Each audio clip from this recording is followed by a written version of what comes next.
Good morning, everyone. It's Angie from Little Dumplings Nursery. Today, we're going to talk a little bit about silicone modifications. And I want to preface this video by saying that I am not an expert when it comes to modifications in silicone. I am a learn-as-I-go kind of person, and anybody that's followed me for any length of time knows that I do a lot of research, watch videos, read tutorials, read information, look at other people's work intensely, and then get in there with both hands and try these things myself. And some things go well and some things don't. And so I learn as I go. But I have learned a few things along the way about modifying the mouth on silicones. This is to open up the mouth to make it where it can take a pacifier.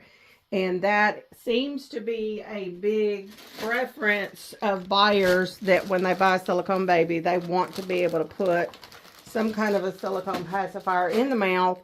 And I've also found that even if you sell the baby with a small nib pacifier made to fit a slightly open mouth, there are those who want to be able to use a larger real baby pacifier. So, I've been playing around with this a bit now, and how many mouths have I opened? I've probably opened about 7 or 8 mouths over the few years, but I'm trying to get better at it. I've learned some things along the way that I want to share with you guys.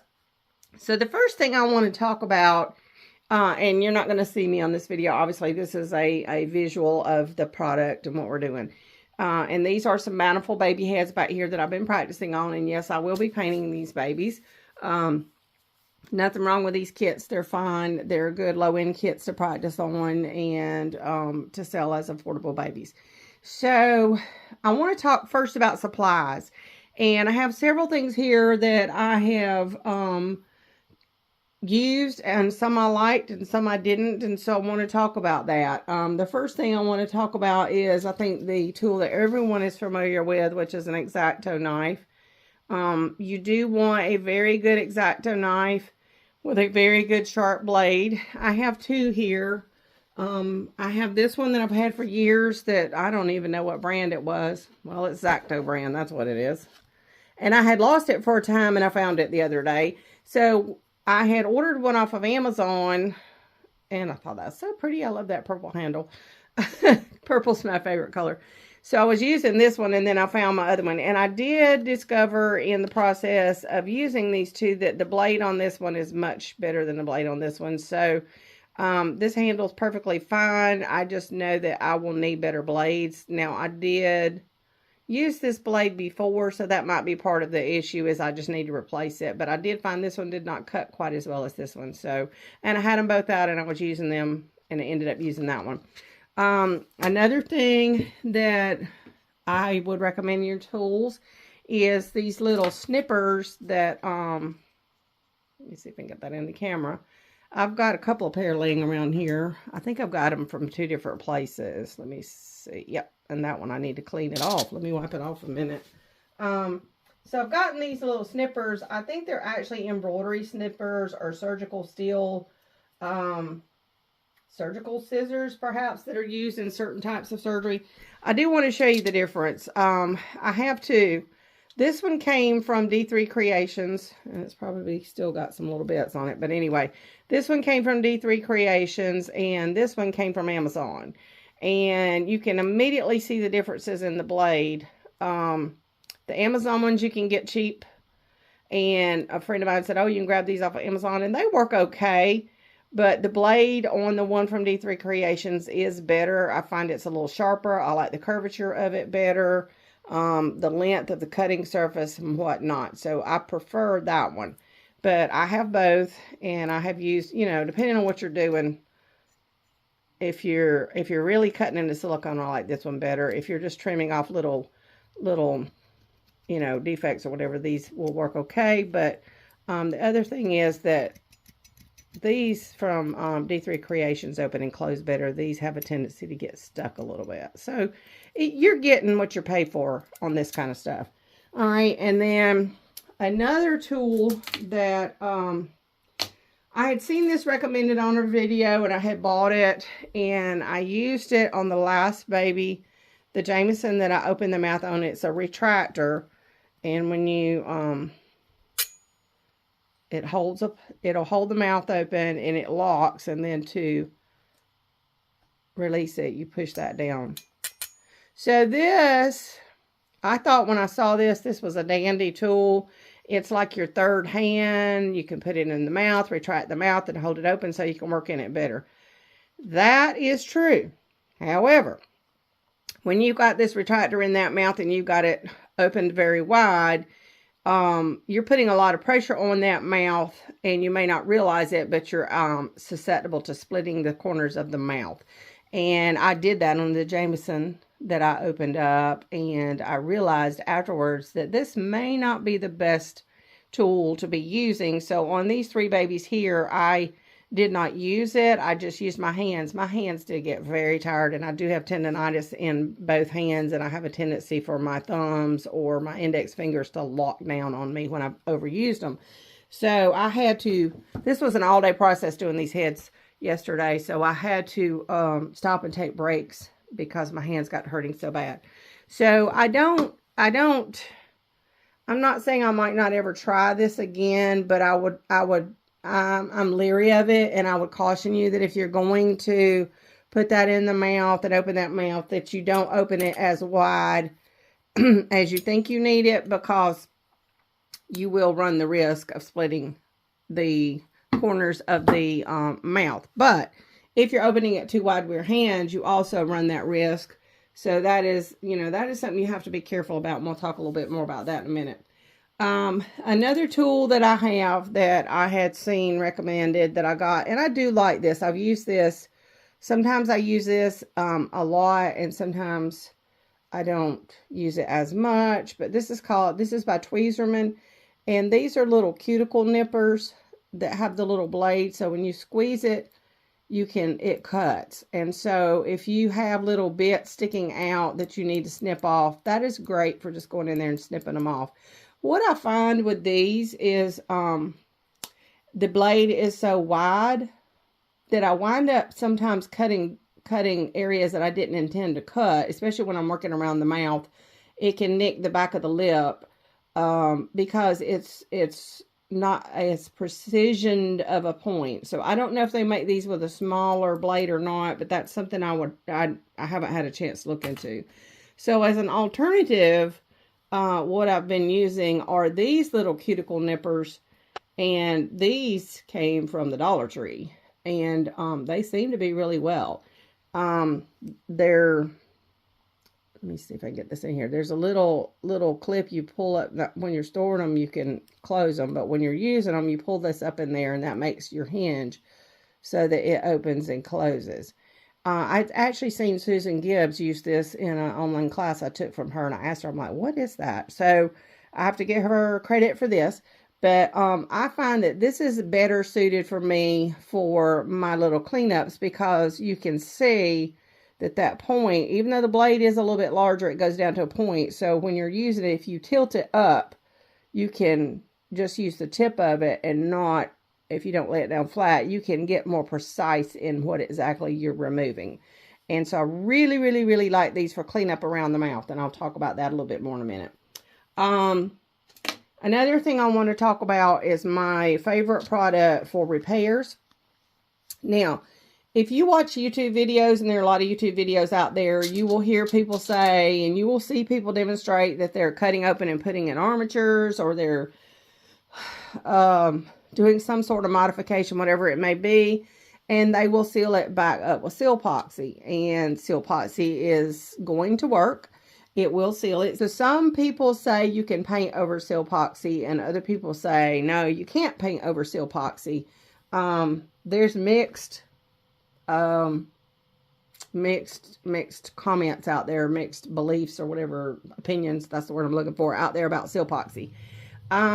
What I do find to be true about seal epoxy is that it is not as flexible as anything you're putting it on. So when you make a repair, it's not going to have the flexibility that the original silicone did. And when you're talking about areas in the mouth and whatnot particularly, those areas are not going to flex as well. So the repairs are not going to be as much like what the silicone is that the baby was poured in. Now you can do your repairs with the silicone that is the closest to what your baby is poured in. If you've got like a baby that's, most of your babies nowadays are some type of EcoFlex 20 that's got a slacker in it. So some people like to keep that on hand for repairs. You can do that.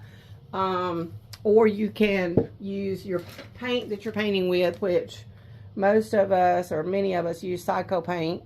So you can use this for your repairs and mix the part A and part B, and that will work very well, and it's very flexible. The thing about the Silicone paint is it's got a longer dry time than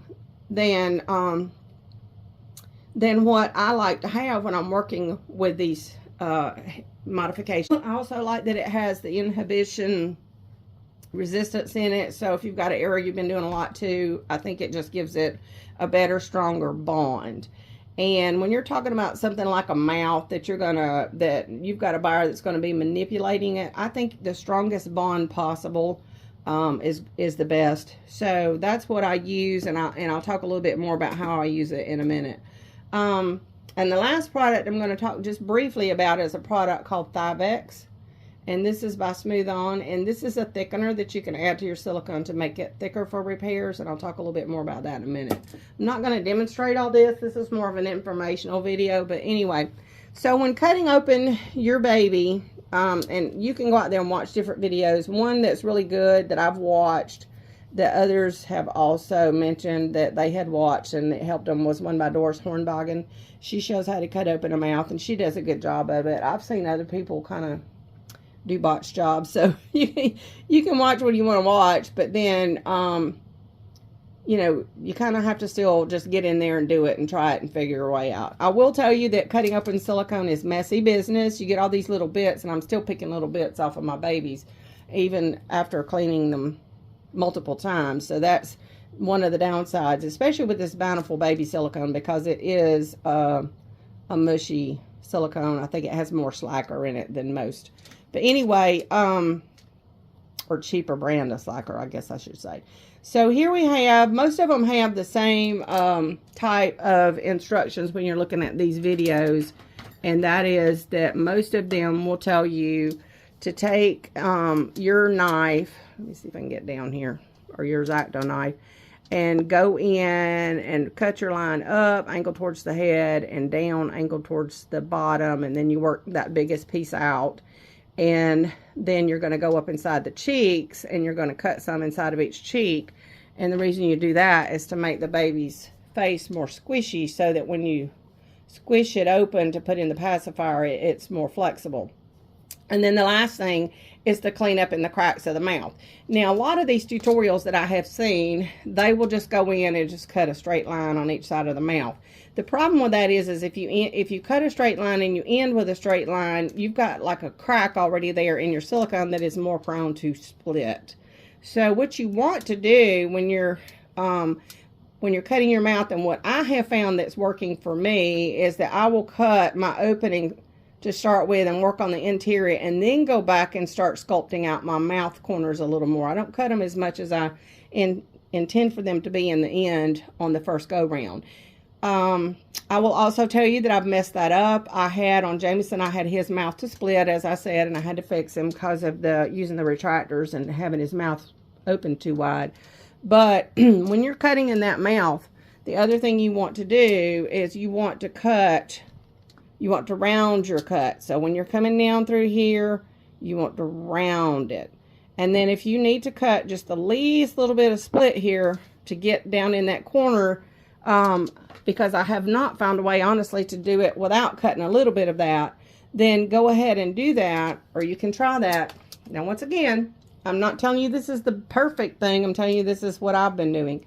Once I cut that little bit of a slit, this is when I start taking my little nippers, and I go in the mouth, and I'm not going to do it because I've already, but I go in the mouth and I start rounding this.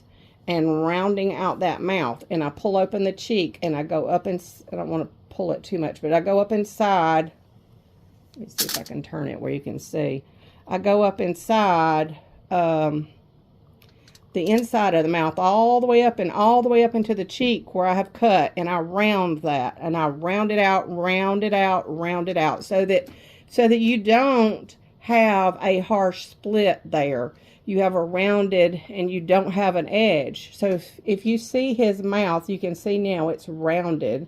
I mean, it is cut, but it's rounded. And that, I have found, is a better way to do that so that it doesn't split. And then I go down in here. Now, this is my this is my cut has not been made pretty yet. My inside of my baby's mouth. So you're gonna, I don't know if you can, how much you can see down in there, but anyway, I go in around the lips, and I take my little nippers, and I trim that back as smooth as I can. I've tried trimming them with my my little scissors, and sometimes, you know, for the sake of being able to reach an area, that works the best as far as trying to cut it, but it doesn't make a smooth edge as well as using the nippers can. So I round that around the inside of the mouth, and I smooth that out as best I can. But then when you're done, you are left with a rough, I can't make, that's not going to show, but anyway, I wish I could get down a light down in there, and I don't have a flashlight in here. It's going to leave, I don't know if I can, let me try bringing this light over here more. This is going to be really bright, but anyway, that's going to leave the inside of your mouth. There you go. See how that's chunky looking? And I haven't figured out a way to make that perfectly beautiful when you cut that yet. I don't know if anybody, nope, he gave a kiss to the screen. I don't know if anybody can. If they can, I'd love to learn from them how. But anyway, that is where you take your silicone and flood the inside of the mouth with a thin layer and make it smooth. And then as you paint the baby, it gets better. The other thing is, this is where my Bond FX comes in, is after I make my cuts on the corners of my baby's mouth, I do go back and coat them a little bit with the Bond FX. And that's just to get, so if you see my baby's mouth has got some shiny spots there, that's because I have reinforced those corners with that Bond FX to make them stronger. And that's just something I do, just a very thin layer. Now, sometimes when you're cutting a baby, despite all your efforts, you will nick something. And that's just unfortunately the downside of cutting open a mouth. That is, you know, once again, you've got to remember that if you bought a baby with a mouth that was poured to be open, you're getting a much better quality and in terms of stability of an open mouth. But when you buy one of these that's got a closed mouth, and these were partially open to begin with, but I cut all that out. When you buy one of these like this and you start cutting it open, you're running a risk. You can split something. The buyers are running a risk having an open mouth and putting a pacifier in and out. They can split it in the process. That's just part of the downside of this. And that is why, personally, I had chosen not open mouths in the past. But as I mentioned on another video, I was heartsick to see a baby that someone had purchased second or third handed that I had painted 2 or 3 years ago. And someone had cut the mouth open and had ruined it. And the paint was peeling all down the lip. It was peeling down the chin. It was peeling up the side of up this way. It was pitiful. And it just broke my heart because it was a beautiful baby. So, Darren, when I was cutting Darren, I had a little slip of the X-Acto knife. I wasn't cutting the corners of his mouth. I was cutting up inside of his mouth. But my knife slipped and I nicked his lip, as you can see right there. So I had to repair it. And so what I did is I mixed up my Part A and Part B of Bond FX. And because Bond FX is a platinum silicone, you can also tint it with your colors. And so I tinted it just a little bit.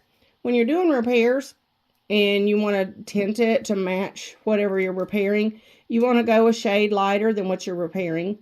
You don't want it to be a dead match. Do it a little bit lighter so that as you paint over it, it blends much better when you start painting. So I repaired his lip, and then I went back and sculpted out the repair with my little nippers here. And I just kept working at it and kept working at it. And so I got it repaired, and then I went back and reinforced. He right now is shiny because I went back and reinforced the corners of his mouth where I had opened that up. And if you can see, let's see, let me tilt this up in there. I don't want to split him, but right in there is where the split went from. It went right across there was the neck. It did not split all the way through. It just nicked that top layer of the lip. So I repaired it, and then like I said, I didn't leave it rough. I rounded everything out and smoothed it out. So I think Darren's going to be totally fine. But, you know, once again, we're altering things here, and we're making them different than they were originally. So that's just the way of it. I guess I didn't show you a while ago. Here's a pacifier. You want to squeeze the mouth open, and I like to kind of pull that chin down and wiggle it in. So there, he can take a regular pacifier. Now, I tell people once these are matted and everything, it will go more smoothly. And there is a product you can get that's like a silicone liquid that you can put on the pacifiers to get them in the mouth more smoothly. But that stuff does build up over time.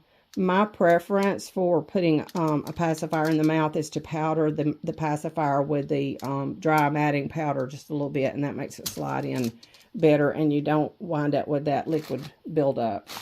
So, so that's my preference. His mouth is smaller, and I probably will wind up giving him a slightly smaller pacifier, but he could take that big one. Try to do this one-handed. This baby's face is a little more flexible. And so, there we go. There's his. Once again, like I said, it's harder to do when they're still sticky. And then this was the last one I did. This one is Shannon. And she's still got sticky bits on her too. And there's her mouth. And she has a real pretty bottom lip. But once again, I've got to go back in and smooth everything out. So I would like to give you some additional instructions on Thivex. You have to be very careful when using this product, because if you use too much of it in your mix, your silicone will not cure properly. I find when mixing it in a small paint well, it only takes me 1 or 2 drops. So you want to mix 1 drop and stir, and then determine if you need an additional drop, but use it sparingly. When I get ready to smooth it out, that's when I use my Thivex. So the Thivex is a thickener. So you're going to mix your, and when I do the inside of the mouth, I do use just a platinum silicone psycho paint. I use the part A and part B. I lightly tint it. And then you use it full strength. Don't add any thinning solvent to it. Now, a lot of people like to, I don't know why everybody likes to thin everything way down for different things. It does make it pour. So if you're doing a flood that you can roll around in the head, that will make it pour and run more, and it will bond. But you run the risk of it pooling in the back of the mouth, coming out, whatever.